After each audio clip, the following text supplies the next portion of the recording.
நீங்கள் பார்த்து கொண்டிருப்பது Armstrong TV.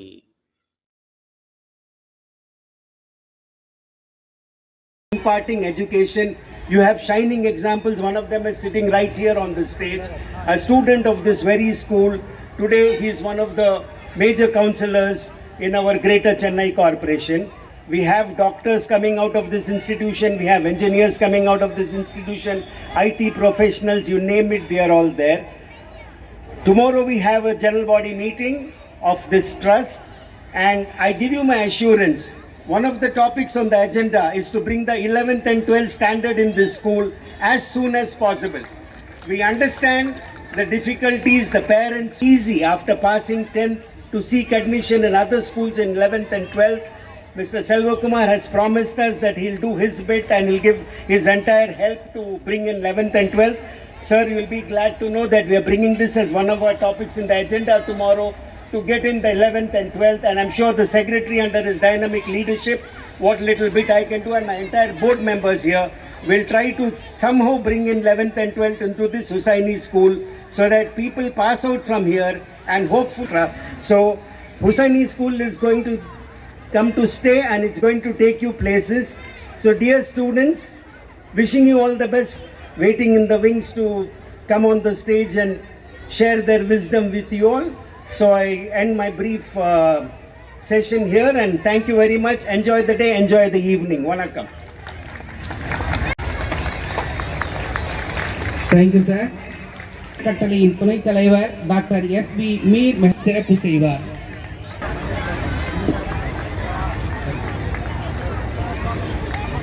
Elementary school in the year 1955, which became a high school probably, and then it became a English school.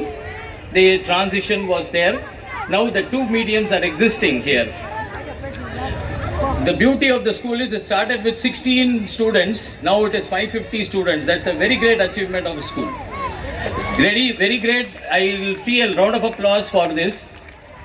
And I congratulate the entire team of our trust, entire team of the school, the headmaster, the teachers, for bringing up such a good institution. See, community has two things to do. Community has two things to do, two backbones of a community. One, a good school, another is a good hospital. The two things are very, very important. And these two things, out of that, one has been envisioned by my grandfather. The other, I will try to do that, inshallah. I will try to do that a good hospital, that a good university should be there through this institution. Staff, I'd like to express my appreciation for your tireless efforts in providing a nurturing environment for the students. In closing, I'd like to reiterate my support for Hussaini High School and its mission. I am confident that the school will continue to thrive and produce talented, responsible and compassionate individuals who will make a positive impact in the world. Thank you again for inviting me, and I wish you all the best in your future endeavors. Thank you. Vanakkam.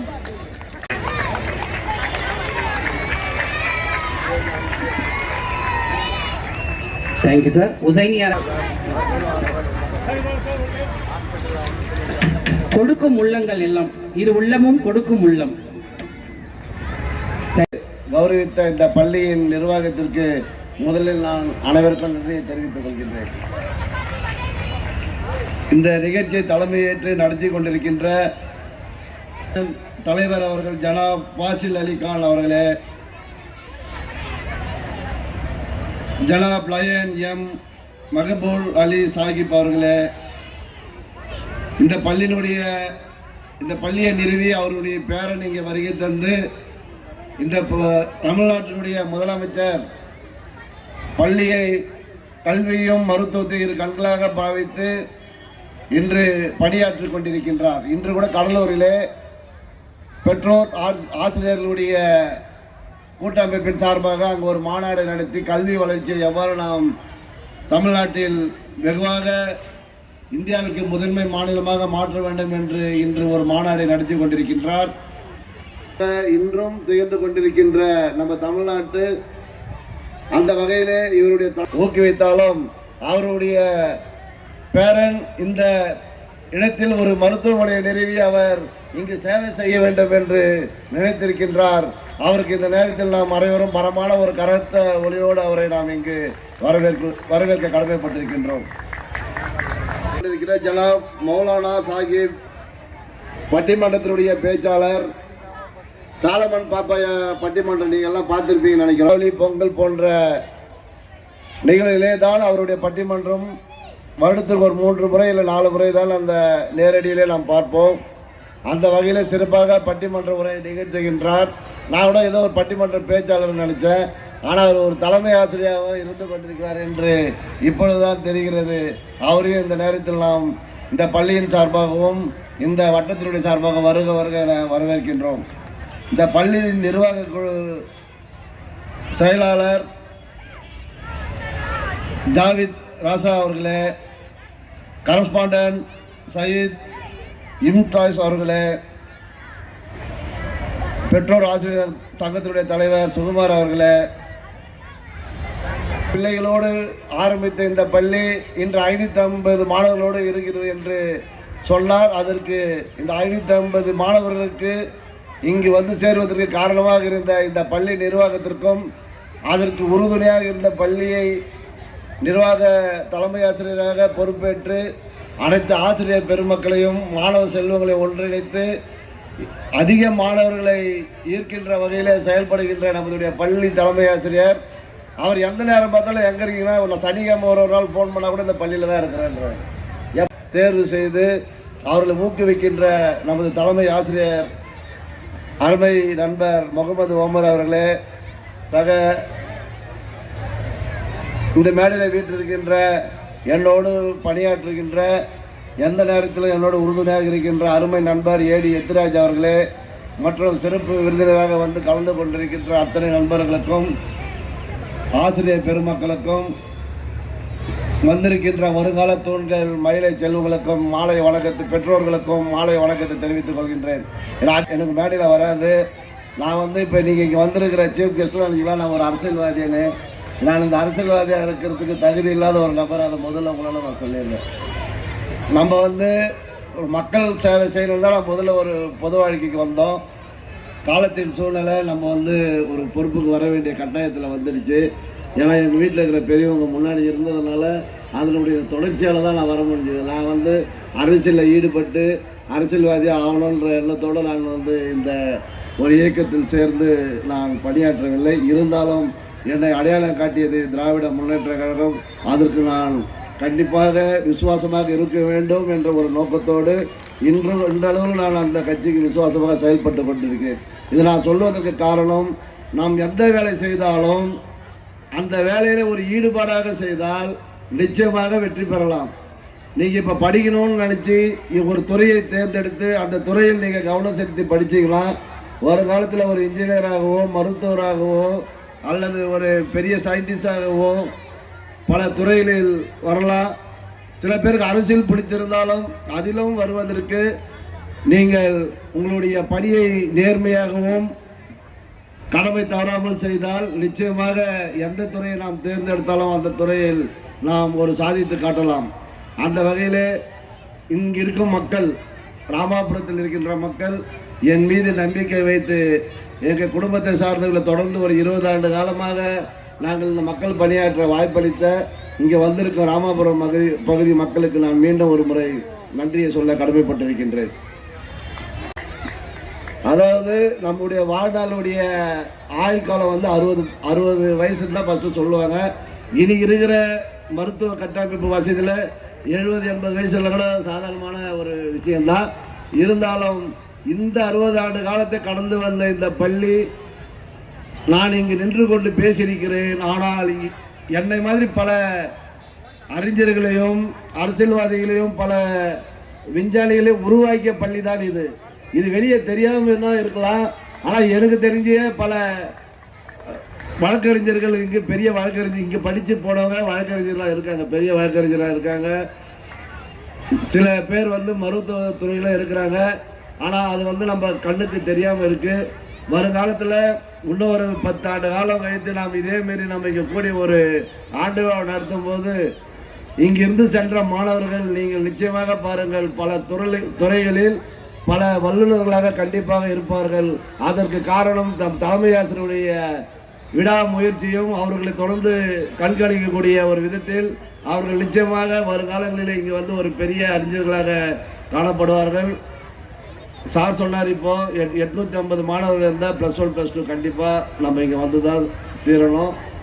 அதுக்கு இங்கே இருக்கிற வந்து இந்த பெற்றோர்களும் மாணவர் செல்வர்களும் ஒருவரை அழைத்து வந்தால் நிச்சயமாக அடுத்து மேல்நிலை பள்ளியாக தரம் உயரும் என்று சொன்னார். நான் இப்போ சொல்லுகிறேன், வரும் ஆண்டில் இந்த நம்ம வந்து ஒரு 5 ஆண்டு காலம் முன்னாடி நம்ம சார் வந்து பேச சொல்ல 110 மாணவர்கள் அவ்வளோதான் இருந்தாங்க. அப்படியே வரும் கல்வி ஆண்டிலே நிச்சயமாக இது 1000 கடக்கும். அதில் எந்த மாற்று கருத்தும் இருக்காது. ஏனென்றால் இன்று நாங்கள் வெளியில் பேசிக்கொள்ளும் பொழுது எங்கள் பசங்க எங்கே படிக்கிறாங்கன்னு கேட்டால் உசனி ஹைஸ்கூலில் படிக்கிறாங்கன்ற பேர் பரவி இருக்கு. முன்னாடிலாம் இப்போ உசனி ஹைஸ்கூல்னா என்னங்க இல்லை சொற்பமாக இருந்த அந்த வார்த்தைகள் இன்று நாங்கள் மக்களிடம் செல்லும் பொழுது உசனி பள்ளி வந்து பெரிய அளவில் மக்கள் மனதில் இடம் பிடித்திருக்கிறது. அதற்கு நான் முதலில் இந்த பள்ளி நிர்வாகத்திற்கு நான் நன்றியை சொல்ல கடமைப்பட்டிருக்கின்றேன். ஏன்னா வருங்காலங்களில் நிச்சயமாக பாருங்கள் 850 ஈஸியாக கடந்துடும் சார். நிச்சயமாக மேல்நிலை பள்ளியாக தரம் உயர்த்துவதற்கான அனைத்து வேலைகளும் நிச்சயமாக இங்கு நடைபெறும். அதற்கு என்னால் முடிந்த உதவிகளை நான் ஏற்கனவே சொன்னது போல் கண்டிப்பாக செய்து கொடுப்பேன். அதில் எந்த மாற்று கருத்தும் இந்த நிர்வாகத்திற்கு வேண்டாம். இப்போது இருக்கிற அந்த பள்ளியினுடைய ஜாவித் ராசா செக்ரட்டரி அவர்களை மீண்டும் நீங்கள் தேர்வு செய்து இந்த பள்ளிக்கு கொடுத்தீர்களானால் அவர் மீண்டும் இதை கட்டமைப்பை மேம்படுத்தி இந்த பள்ளியை தரம் உயர்த்துவதற்கு ஏதுவாக இருக்கும். அவர் ஏனென்றால் இந்த பள்ளியில் உள்ள அனைவரையும் ஒருங்கிணைத்து சிறப்பாக செயல்பட்டு கொண்டிருக்கின்றார். அவருடைய செயலை நான் இந்த நேரத்தில் மிக பாராட்டி நான் இந்த பள்ளியில் கலந்து கொள்வதில் மிக பெருமை அடைகிறேன். போட்டியில் வந்து சார் சொன்னாங்க, போட்டியில் வந்து முதல் பரிசு, 2ஆம் பரிசு, 3ஆம் பரிசு பெறுவது மட்டும் முக்கியமில்லை, அந்த போட்டியில் கலந்து கொண்ட அனைவருமே வெற்றி பெற்றவர்கள் தான். ஏன்னா போட்டியில் கலந்து கொள்றதுக்கு ஒரு தைரியம் வேணும். முதல்ல அந்த தைரியம் இருந்தால்தான் நம்ம அடுத்து நம்ம வெற்றி படிகளை வேற ஒரு துறையில் செலுத்த முடியும். அவ்வாறு நம் போட்டியில் தோல்வி அடைந்தவர்கள் யாரும் நாம் தோல்வி அடைந்து விட்டோமே என்று வருத்தப்படாமல் மீண்டும் நாம் ஜெயித்தோம் என்ற ஒரு வீரநடையோடு எல்லாம் அனைத்து போட்டியில் கலந்து கொண்டு சிறப்பாக படித்து வரும் காலங்களிலே நீங்கள் ஒரு பெரிய உங்கள் குடும்பத்தாருக்கும் இந்த பள்ளிக்கும் பெருமை சேர்க்க வேண்டும் என்று கேட்டு ஒரே ஒரு சின்ன இதை மட்டும் சொல்கிறேன். பெற்றோர்கள் இங்கே வந்திருக்கிறீங்க, செல்ஃபோன் வந்து முக்கியமான ஒரு தேவையாக நாட்டில் ஆயிடுச்சு. யாருமே நீங்கள் செல்ஃபோன் இல்லாமல் நிச்சயமாக இல்லை. இந்த பசங்க செல்ஃபோனில் என்ன பார்க்குறாங்க, என்ன செய்கிறாங்கன்றது தயவு செய்து கண்காணித்து அவர்களை நீங்கள் ஒரு குறிப்பிட்ட வயது வரை அந்த செல்ஃபோனை அவர்களிடம் கொடுக்காமல் இருந்தால் நன்றாக இருக்கும் என்று இந்த நேரத்தில் என்னுடைய கருத்தை வலியுறுத்தி வாய்ப்புக்கு நன்றி கூறி விடைபெறுகிறேன். நன்றி, வணக்கம்.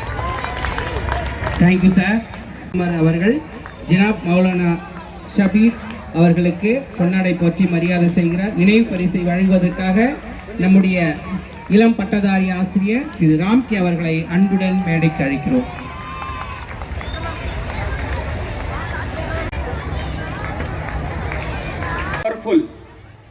Whoever does not seek knowledge is powerless and weak. That is why knowledge is very important. This is first point. One more question. Why do we seek knowledge? Why do we need knowledge? Why do we come to school? Question. Why do we come to school? One answer. There are many answers for this question. One answer is we learn knowledge. We come to school so that we can fulfill our needs. We can fulfill our society's needs. We can fulfill our country's needs. You see, there are many problems in our country.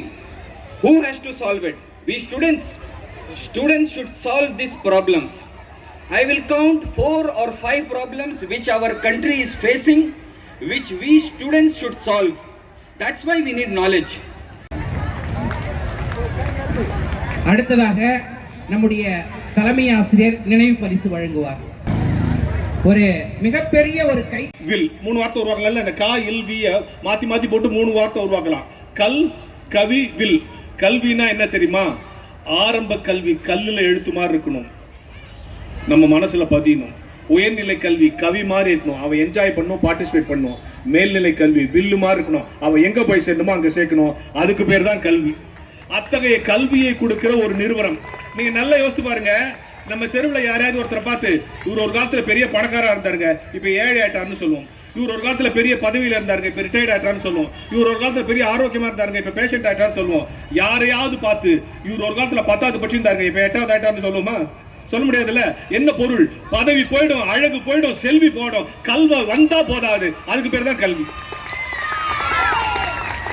நம்ம அப்பா அம்மா வாங்கி கொடுக்க முடிந்த மிகப்பெரிய சொத்தும் கல்விதான். வச்சுட்டு போக முடியாத மிகப்பெரிய சொத்தும் கல்விதான். இப்போ எங்க அப்பா செத்த பிறகு அவர் சட்டையை நான் ஆல்டர் பண்ணி போட்டுக்கலாம், அவர் பேண்ட்டை நான் ஆல்டர் பண்ணி போட்டுக்கலாம், அவர் பைக் எடுத்து நான் ஓட்டலாம். எங்க அப்பா செத்த பிறகு அந்த சர்டிஃபிகேட்லாம் இது வச்சு இதெல்லாம் ஏன் சர்டிஃபிகேட்னு சொல்ல முடியுமா? இல்லை எங்கள் அப்பா சாகும் போது நான் அப்பா சாக போகிறேன், பெரிய பையன் நீ எம்எஸ் சர்டிஃபிகேட் வச்சுக்கோ, நீ சின்ன பையன் பிஏ சர்டிஃபிகேட் வச்சு கொடுத்துட்டு போக முடியுமா? அப்பா அம்மா வாங்கி கொடுக்க முடிந்த மிகப்பெரிய சொத்தும் கல்விதான். வச்சுட்டு போக முடியாத மிகப்பெரிய சொத்தும் கல்விதான்.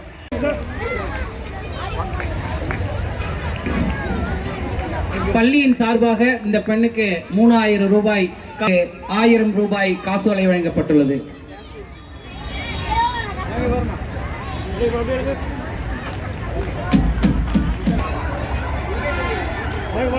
பாருங்க sir.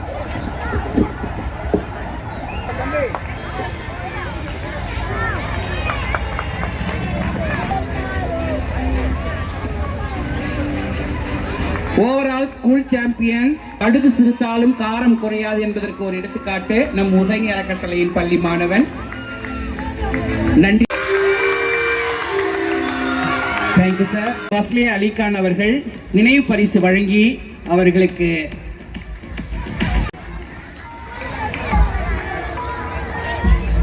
Thank you. Always a great man. Third prize, Monica, Sylvie Monica. Thank you, sir. Rakesh, Monica,